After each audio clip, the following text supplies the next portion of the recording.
Salut tout le monde, c'est Mathieu, très heureux de vous retrouver aujourd'hui pour une nouvelle vidéo. La deuxième journée de Ligue 1 va commencer vendredi, demain soir à 20h45 par le match d'ouverture entre le Paris Saint-Germain et Montpellier. Ça va se poursuivre comme d'habitude avec les 8 autres matchs qui vont se dérouler tout au long du week-end jusqu'à dimanche avec le match de clôture entre l'OM et le Stade de Reims. Comme on l'avait fait lors de la première journée, on va tenter de pronostiquer ces 9 rencontres de cette deuxième journée de Ligue 1. On va se retrouver pas tous les jeudis, mais le plus de jeudis possible pour pouvoir pronostiquer le plus de journées possible de cette saison de Ligue 1. Et on commence donc tout de suite par vous annoncer les rencontres de cette deuxième journée de Ligue 1 McDonald's. Ça va commencer vendredi par ce match entre le PSG et Montpellier. Ça va se poursuivre le lendemain de 7h avec ce Lyon-Monaco. Le soir 19h, Lille-Angers, suivi de Saint-Etienne-Le Havre. Et le lendemain, une belle journée Ligue 1 avec Lens-Brest à 15h.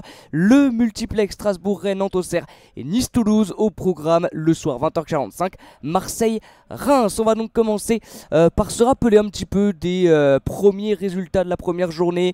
Voilà, on va faire assez rapide avec la victoire du Paris Saint-Germain 4-1 sur Le Havre, la grosse victoire de l'Olympique de Marseille sur Brest 5-1, la belle victoire également de Lille 2-0 contre Reims qui a été malheureusement un peu noircie par cette très mauvaise image qu'on a vue avec la blessure d'Angel Gomez. Ça a l'air d'aller mieux pour Angel Gomez. On espère vraiment qu'il va pouvoir retrouver très rapidement les terrains et que sa santé ira très rapidement mieux pour Angel Gomez. La victoire le soir de Monaco 1-0 sur Saint-Etienne. Le lendemain 2-1 pour Auxerre. Belle victoire auxerroise en fin de match contre l'OGC Nice. Et puis dans le multiplex, on a eu la victoire de Lens 1-0 sur Angers. Le match nul important entre Montpellier et Strasbourg. Le premier 0-0 de la saison entre Toulouse et Nantes. Et le 3-0 entre Rennes et Lyon. On va donc commencer par parler de ce match d'ouverture entre le Paris Saint-Germain et Montpellier. Le Paris Saint-Germain qui s'est imposé assez facilement lors de son premier match contre Le Havre, 4-1. Et du côté de Montpellier, ça a été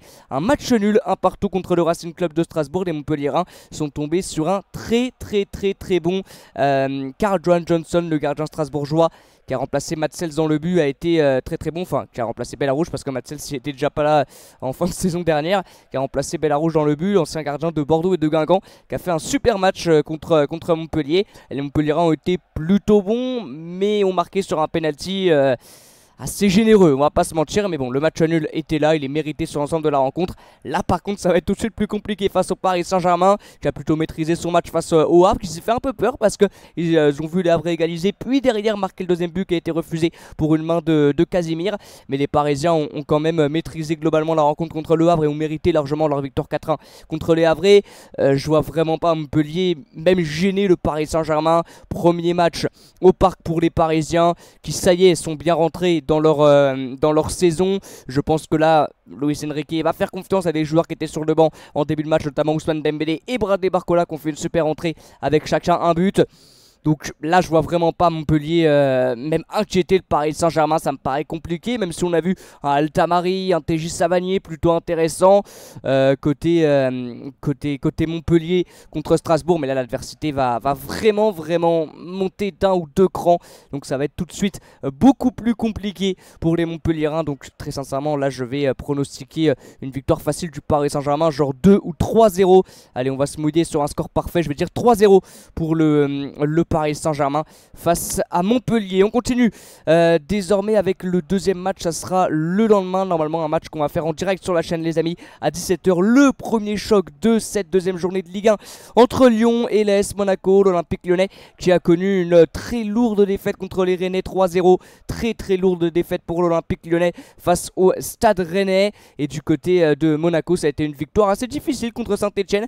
Ils ont cru même à un moment donné que Saint-Etienne était revenu au score, mais le but de Sissoko a été refusé. Mais Monaco voilà, n'a pas fait son meilleur match contre Saint-Etienne, même si on le voit au niveau des stats, voilà, ils ont dominé, mais Saint-Etienne aurait pu égaliser, ça n'aurait pas été volé. Là ça va être un match compliqué pour les Lyonnais très sincèrement, parce que Monaco a réalisé une intersaison très bonne. On le sait que cette belle victoire contre Barcelone notamment 3-0, la victoire contre Feyenoord, là, ils ont gagné contre Saint-Etienne 1-0, le contenu n'était pas parfait, mais ils ont quand même globalement dominé et mérité cette victoire contre les Stéphanois. Là Lyon, voilà, cette défaite contre Rennes elle fait du mal, maintenant c'est la première du championnat. Ils vont normalement récupérer la Casette si je dis pas de bêtises. Donc là un duo la Casette Mikotadze, ça peut vraiment être intéressant. Et des joueurs qui n'ont pas encore été à leur niveau, en tout cas sur ce premier match, ils n'étaient pas encore dedans, notamment Niakate qui a vraiment fait un mauvais match, Mikotadze malheureusement qui rate son penalty. Voilà, je pense que individuellement il va falloir que les joueurs aussi soient meilleurs que contre Rennes s'ils veulent faire quelque chose contre Monaco. Là c'est à Lyon, Groupama Stadium, ça va être dans une ambiance normalement assez bonne côté lyonnais. C'est un match compliqué quand même pour les Olympiens. Malheureusement, au vu de la forme monégasque, au vu de ce qu'il propose, au vu aussi de ce qui a été mis en place au niveau du mercato, il y a eu Thésée qui est arrivé, je ne sais pas s'il sera présent pour le match contre Lyon. J'avais notamment dit dans ma vidéo prono classement que Lyon serait deuxième de Ligue 1, j'ai un peu fait l'imp là-dessus. Bon, c'est pas parce que j'ai pas 3-0 contre Rennes que je dis ça, mais il y a peut-être vraiment d'autres équipes et d'autres effectifs qui sont peut-être meilleurs et plus au point que l'Olympique lyonnais. Maintenant, bon, c'est un premier match contre Rennes, faut pas non plus dire que s'ils vont jouer le maintien les lyonnais parce qu'ils ont pas 3-0 contre Rennes, hein, c'est pas ça du tout. Il va falloir montrer vraiment notre visage contre Monaco. Là, le début de saison lyonnais est compliqué. Allez, je vois une victoire 2-1. 2-1 de l'AS Monaco. Et ça serait compliqué pour les Lyonnais de commencer avec 2 défaites. Mais très sincèrement, au vu de ce qui a été proposé de la première journée des deux équipes, je pense que Lyon, malheureusement, va encore devoir avoir quelques rounds d'observation, quelques match de mise en place avant vraiment de commencer leur saison. Donc je vois une victoire 2-1 de Monaco. On continue avec le match entre Lille et Angers. Les Lillois ont gagné 2-0 contre le stade de Reims avec donc cette mauvaise image sur Angel Gomez, hein, voilà, blessure à la tête. On espère le revoir le plus rapidement possible. Et côté Angevin, ça a été une défaite contre Lens, 1-0 dans un match assez fermé je crois face aux Lensois. Ça va être compliqué pour Angers, on le sait. Lille sort tout simplement d'un début de saison presque parfait. Déjà au niveau des matchs amicaux ça a été bon. Et puis ils sont qualifiés pour le barrage de Ligue des Champions contre le Fenerbahçe qu'ils ont gagné hier, le match aller contre le Slavia Prague. Enfin le rouge m'enregistre c'était hier, mais alors vous voyez la vidéo c'était mardi. Avec donc cette victoire 2-0 contre le Slavia. Ils ont gagné contre Reims aussi. Lille a une sacrée équipe, hein. Lille a vraiment une sacrée équipe. Si on regarde la compo contre Reims, alors il y avait eu quelques changements, notamment Jonathan David qui n'était pas titulaire pour qu'il reste un petit peu reposé. Il était rentré en jeu, mais voilà, t'as du Mohamed Bayo, lui c'est plutôt en sortie de bande normalement. Mukaku qui avait fait un super match, Angel Gomez malheureusement qui est sorti. Bafodé Diakité qui a été élu homme du match. On voit cette défense centrale, hein, Diakité, Mandy derrière, Chevalier, c'est quand même très bon défensivement. Côté Lillois, Thiago Santos qui est un joueur que j'adore, qui a fait encore un super match. Dan Zegrova était aussi sur le banc, hein, mais un énorme but contre le Slavia. Lille a quand même une sacrée équipe. J'avais mis 5-1 dans mon prono classement. J'ai peut-être fait n'importe aussi là-dessus parce qu'ils ont une belle équipe. Ils ont très bien recruté, très intelligemment. Là, ils font un début de saison vraiment intéressant, toutes compétitions confondues. Donc ça va être compliqué encore une fois pour le SCO. En plus à Lille, je vois une victoire sans trop trembler pour les Lillois de 2-0. Allez, 2-0 pour Lille. On continue avec Saint-Etienne, Le Havre qui a été battu par le Paris Saint-Germain 4-1, lourde défaite des Havrais qui n'ont pas fait un match si catastrophique que ça, mais qui ont tombé sur des individualités assez folles et sur meilleur qu'eux. Voilà, au troisième but, ils ont presque abandonné. Et puis le deuxième but qui a été refusé de Casimir, ils les a mis dedans aussi les Havrais. Et puis Saint-Etienne qui a fait plutôt une belle entrée en matière contre l'AS Monaco. Alors ça n'a pas été exceptionnel, on le voit au niveau de la possession, au niveau des stats en général, ils n'ont pas dominé. Mais très sincèrement, j'ai vu une équipe stéphanoise assez intéressante. Quelques joueurs qui pour moi n'ont pas fait un gros match, notamment Abdelhamid qu'on attend plus. Voilà, Abdelhamid il l'a dit lui-même, hein, il n'a pas fait un énorme match. David Ajvili pareil, donc quelques joueurs un peu en dessous. Mais là ça va être dans une ambiance exceptionnelle, hein, bien évidemment du côté de Saint-Étienne à Geoffroy Guichard. Donc je vois une belle rencontre et une victoire. Allez, 1-0 de la Saint-Etienne avec un petit but de Sissoko qui avait été refusé contre Monaco. Donc je vois bien un petit 1-0 et un but de Sissoko pour les Stéphanois. On continue avec cette fois-ci les matchs du dimanche 15h. Ça c'est une très belle affiche entre Lens et Brest. Brest qui doit absolument se rattraper après sa très lourde défaite contre l'Olympique de Marseille, 5-1. Ils sont tombés sur largement meilleurs que les Brestois qui très sincèrement n'ont pas fait un mercato exceptionnel. On le voit au niveau de la compo qu'ils ont mis en place contre les Marseillais comme recrues. Il n'y avait que Ludovic Ajorc. Si je dis pas le bêtise, il y a Romain Fèvre qui est arrivé il n'y a pas longtemps à faire une vidéo avec les jours qui arrivent, peut-être même qu'elle est sortie à l'heure où je vous parle, je sais pas. Une vidéo sur les derniers arrivées, grosses arrivées en Ligue 1. Et Romain Fèvre voilà, qui retourne à Brest, ça va leur faire du bien parce que là sur la compo contre l'OM, à part Ajorc, Ludovic Ajorc, il n'y a aucune arrivée. Donc voilà, niveau mercato c'est compliqué pour les Brestois qui ont perdu leurs meilleurs joueurs et qui n'arrivent pas à les remplacer. Par contre Lens, eux, niveau mercato c'est plutôt intelligent. Alors à l'heure où vous voyez la vidéo, ils vont jouer le soir contre le Pana en match aller de barrage Conférence League, les Lensois. Donc à voir ce que ça va être. Maintenant Lens va peut-être être un petit peu fatigué parce qu'ils ont joué quelques jours avant. Mais bon ça ça n'aura pas pour moi un incident sur la rencontre contre Brest. Ce sera à Bollard Delelis, donc bien sûr dans un stade à guichet fermé.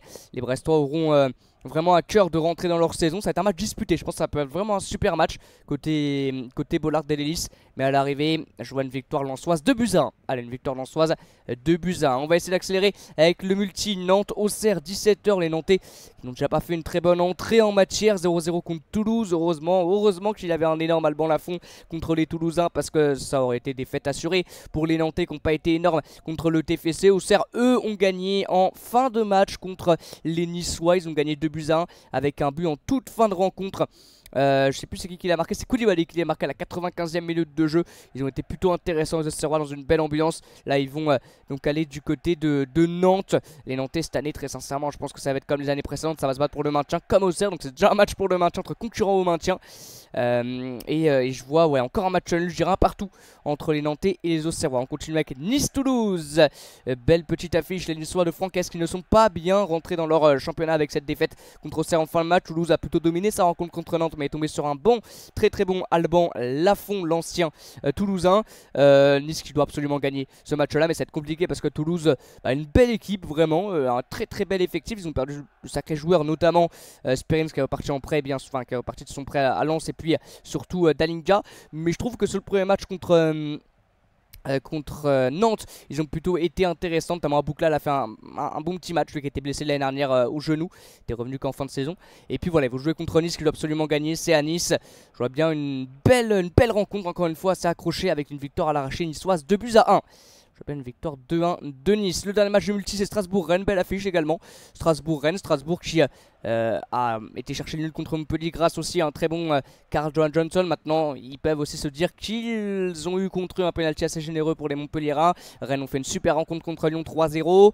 Ça a été un beau match du côté de la Méno. Encore une fois, une belle petite affiche. Rennes qui va essayer de confirmer. On sait que Rennes, la régularité, malheureusement, c'est un gros problème pour eux. Après une belle victoire contre un gros prétendant pour une belle place en fin de saison, il faut maintenant confirmer contre le Racing Club de Strasbourg, qui est encore dans cette zone de transition avec le nouveau projet, bien évidemment. À voir ce que ça donne. Ils ont encore cherché quelques joueurs, je crois, entre le premier match et ce match contre Rennes. Donc à voir ce que ça va donner côté strasbourgeois, avec un bon coach également, un anglais je crois, je sais plus son nom, mais très sincèrement Strasbourg cette année ça peut être intéressant. Allez, je vais dire un bon match nul, un partout entre Strasbourgeois et Rennes. Et on termine avec ce match entre l'Olympique de Marseille et Reims. Qu'est-ce que j'ai hâte de voir encore l'OM. J'ai fait une vidéo il n'y a pas si longtemps pour parler de l'OM, pour parler du premier match contre Brest. On a été vraiment épaté, en tout cas personnellement, par le contenu mis en place par les Marseillais. Ils vont jouer contre Reims qui a perdu 2-0 contre Lille, qui n'a pas fait un super match, les Rémois qui ont été vite réduits à 10 avec ce carton rouge logique d'Amadou Koné sur cette grosse charge sur Angel Gomez. Voilà, l'OM qui sera favori bien évidemment pour cette rencontre. On le voit déjà au niveau des cotes.